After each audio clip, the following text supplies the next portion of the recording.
Hello and welcome back to another video. Today we're going to be looking at the high-grade Gundam Vidar from 2016. This is a kit that I've had for a while now, and I do love it. I'm not sure where to start though. So, I guess first, let's take a look at the sticker sheet here. There's a lot of stickers, right? I didn't use any of the black stickers. I ended up using a Gundam marker, so every black surface that you see on this kit is painted in Gundam markers. I did use a few of the stickers. I think 11 and 9 were for the sights, for the rifle. I'm not sure where the other sight went actually. Number 9, I'm not sure where that one went. So number 8 is for these stickers right here on the backpack. The number 2s are for the sides of the arms right here. I didn't have a Gundam marker for that color, so I ended up just sticking with the stickers.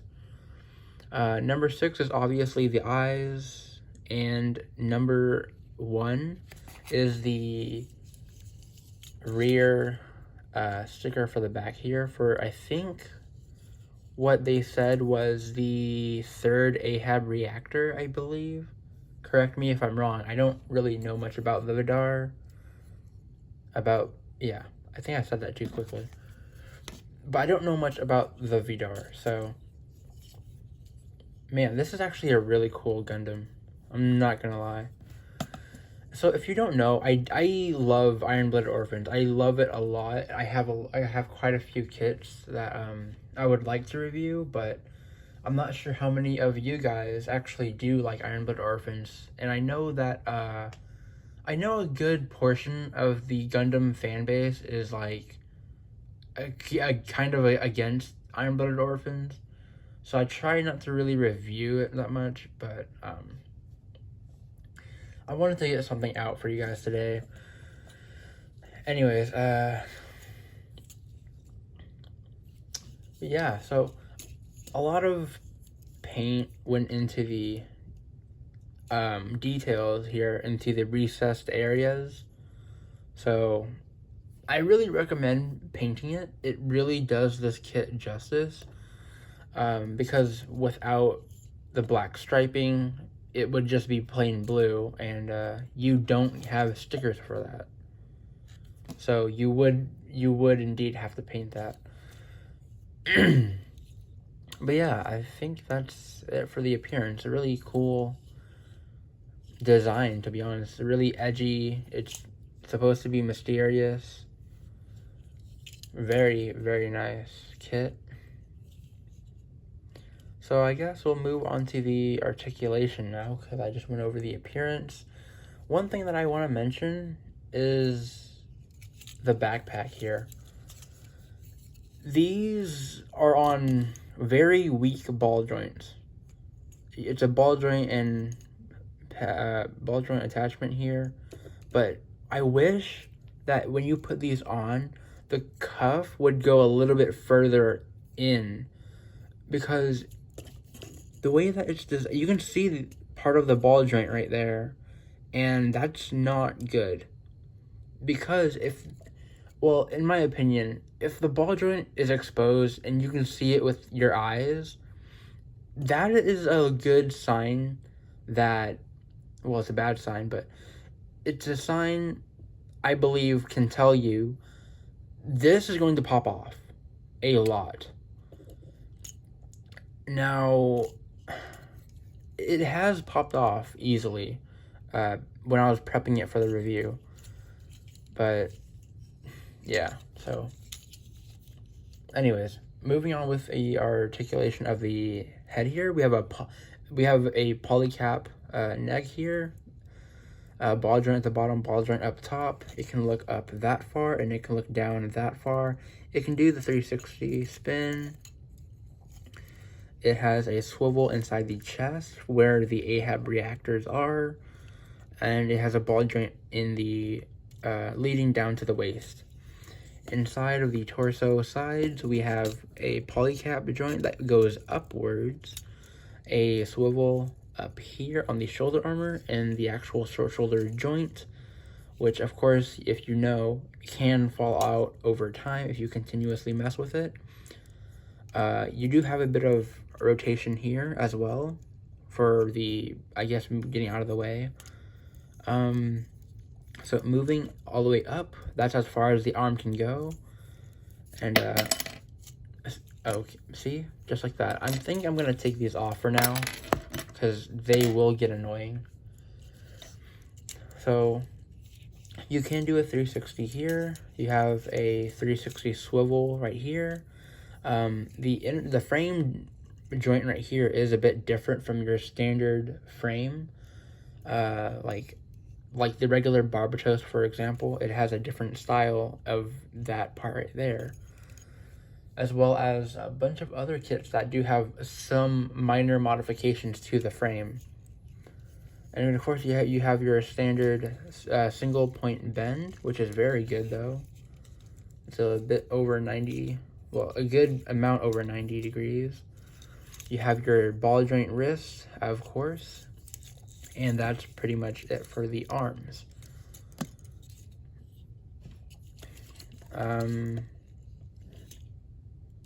Moving down to the... I was going to say something about the torso, but I kind of moved past the appearance already.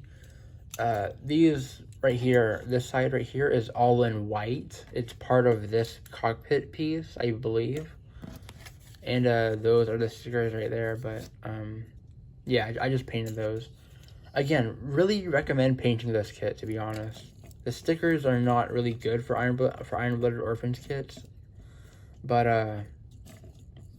I do recommend painting. So moving down to the waist here, we have the front skirts individually cut. They can go all the way up like so. Side skirts are on polycap and swivels. Polycap swivels. They are not a great attachment, to be honest. These can tend to pop off easily because of how the polycaps are. They tend to slide out over time and just simply pop off. You could do a 360 with this, except the arms are in the way. So you do have a bit of rotation going up like that, and a swivel like that right there. All the way out, like so. Rear flap is not moving. Moving down to the legs, we have the full kick going upwards, like so. Very good. And to the back, we have about that much. So that's also pretty decent. For the splits, it can, but of course the giant side skirts are going to get in the way. I would leave the side skirts for the accessories, but technically it is part of the kit. You don't get regular side skirts with this kit. So splits can go about that far with the holsters attached. I think they're holsters. I don't know what, or a scabbard? I'm not sure what you would call this. I think it's a scabbard. It might say something in the manual here, but I cannot see it. Anyways, moving down to the, further down the legs here, we have a double jointed knee bend right there. And you do have a joint further up, like there. Now, of course, the thrusters do get in the way, so you do have a... Yeah, I told you they would fall off. So I guess I'll just remove that since we're past that. But, yeah, so the thrusters do limit... Actually, no, they don't. That's just as far as it goes. Pretty interesting. But yeah. Moving down to the ankle here, we have a ball joint right here. And your standard, you have a swivel up here for the toe bend, pretty decent toe bend. And you have your standard swiveling foot, your standard iron-blooded orphan swiveling ankle. And you also have a swivel for the blades down here, the hunter's edges, the hunter edge, or pretty decent articulation. That's as far as they can go. But pretty nice, in my opinion. So that's it for the articulation. I guess moving on to the accessories, I can show this off. So inside of here, you have 3 blades, or what do you call these? Not sure. Burst sabers, I think. Burst saber. So this is what it looks like. You do have the extra blade just in here. You can easily attach that off. Now, a lot of a lot of people know a simple modification is that there's full 3 of them in here. There's fully 3 of them in here. So you can cut them separately, but they all come together on the runner. So you can cut them separately and have it to where you can detach this one, and he can grab one and then just simply pull out another blade. However, that does come with a little cost, and cutting all of the blades and making them separate will make them loose. They do not firmly attach inside of this casing. So if you were to angle the kit in a flying motion or turning it upside down while these are in there, it can just fall out. So I kept mine all together because I don't really pose my kits that much anyways. So I just kept those in there. So that is this. Simply attach it into the hand like so. Just like that. It's that simple. One thing I also want to mention is that you do get 2 alternate hands in here. So the ones that are on the kit are the standard fists or holding hands. The other ones are variants that have the wrist at an angle. So you can actually pop that off, pop this one in, and have it at an angle like so. Something like that. Ball joint is a bit loose, I'm not gonna lie. But that can happen sometimes with any kit, to be honest. Moving on with the accessories, we have the dual pistols right here. Of course, realistically, they would be stored in the front skirts here. They have the handle right here for the fake versions that are quote-unquote stored. On the master grade, though, that came out, you can actually store these in the front skirts, and that would be really cool. So yeah, that would be pretty cool to get my hands on some days. I'm not sure when, but I will definitely maybe get the master grade Vidar at some point. Now moving on to hold on. These are the simply attachable.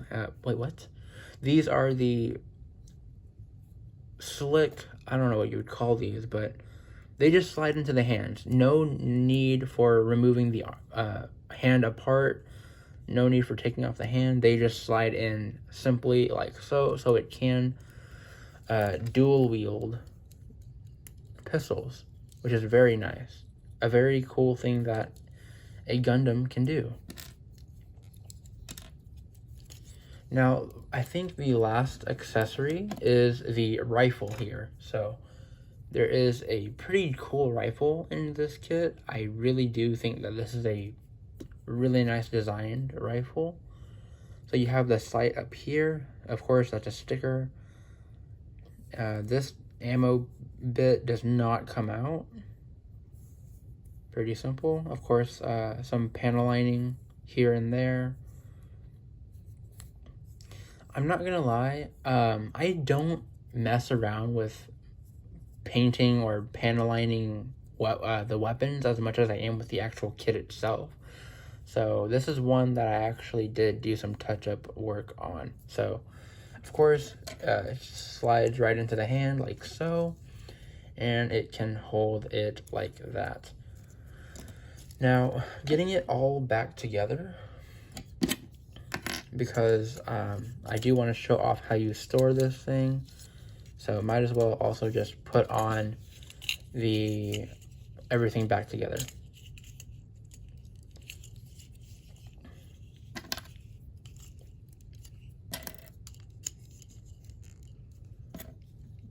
So the way that this stores is that there's actually two rectangular pegs on each side of the rifle here.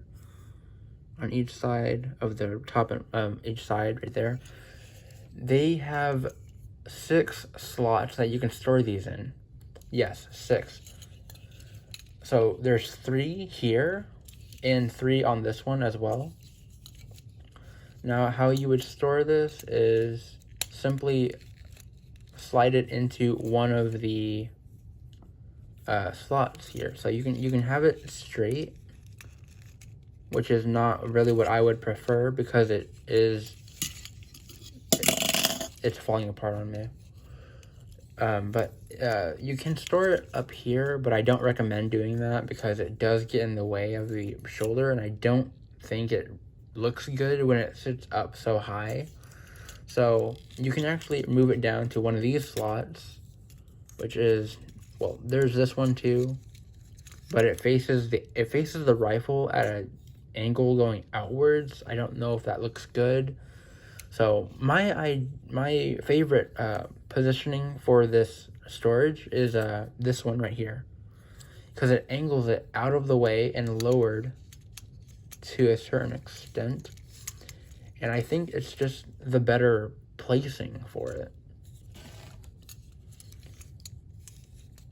So that is that. I don't know if it holds on very well. It kind of felt like it was loose when I just put it on just then. So there is that.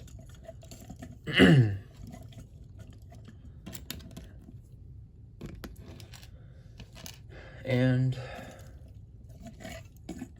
now for the size comparisons. So I think I'm gonna speed through this one real quick. So RX-78-2 Gundam Aerial. Of course, I think the Witch from Mercury was being compared to Iron-Blooded Orphans quite a bit because of how far apart they are, as well as the whole Demon from Mars and the Witch from Mercury. So they are pretty decent polar opposites from each other when it comes to the series and how the mobile suits work. And speaking of the Demon from Mars, we do have a comparison with the Barbatos Lupus Rex. Put Vidar in the middle. There is the Barbatos Lupus Rex. I guess I'll push them up a little bit because the tail blade does get in the way. And, of course, we have the Gundam Bael. So they all meet up in that one scene. If you've seen the show, you know what I'm talking about. And so that's why I decided to use these two to compare with the Vidar. So they do look very good together, I'm going to be honest. But yeah, they look really decent as a group. And now for some taller and random kits, we have the Narrative Gundam and the Reborns Gundam. just as a comparison with height. So there is that.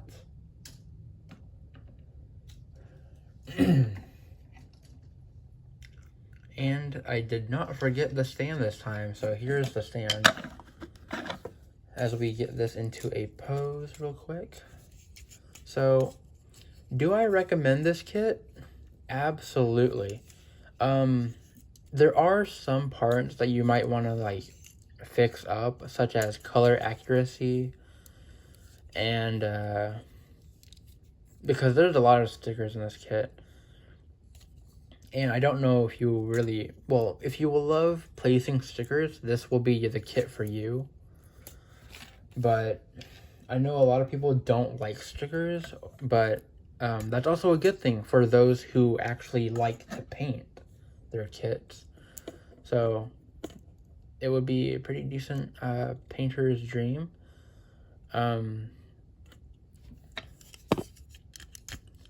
Yeah.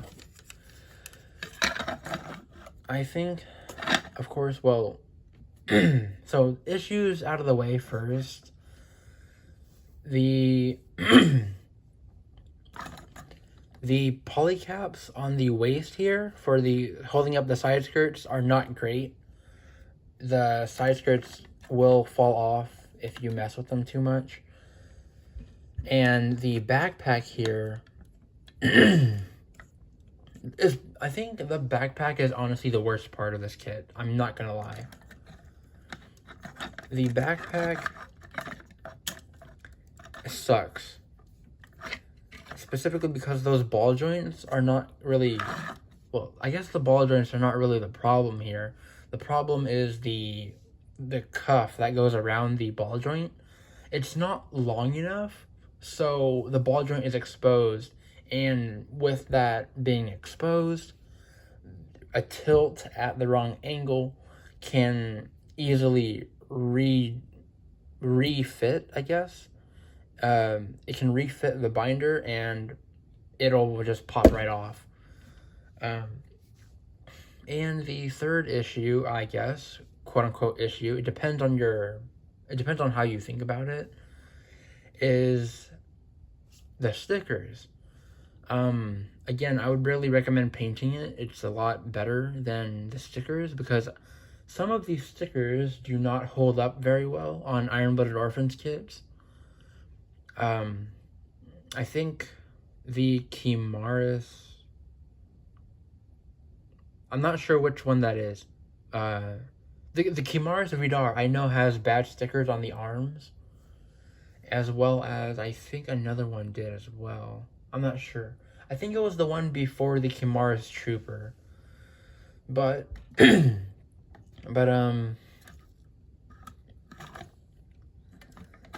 yeah, so